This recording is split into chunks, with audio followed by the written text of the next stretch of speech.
So one of the ways that I try to create a caring, supportive environment in my class is something that's very easy to bring into the very first class of all of your courses, because of course we have to go over the course outline.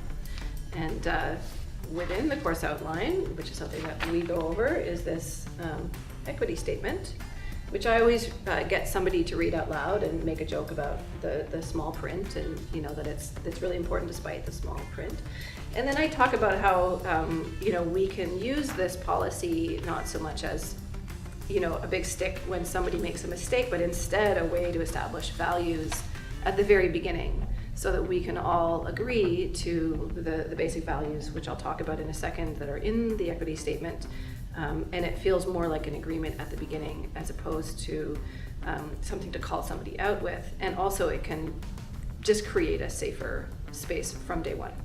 So notably, I won't read the whole policy, but it says George Brown College values the talents and contributions of its students, staff, and community partners, and seeks to create a welcoming environment where equity, diversity, and safety of all groups are fundamental. So rather than just read the policy, which we do, I also give them this sheet which has clear language definitions of those three values, so we can really deconstruct what they mean. So it says equity, and the definition that I came up for that is we're all equal and different.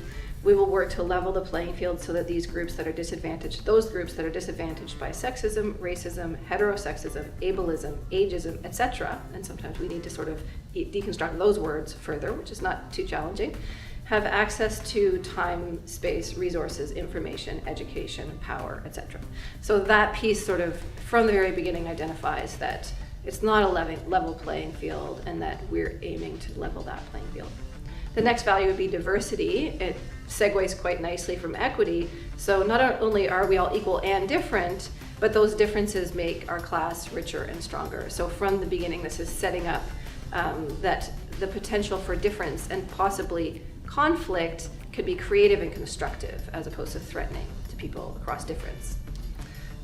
Then moving on to safety, the final value in the equity statement, I write, violence harms us all, and we can't learn as well if we're scared.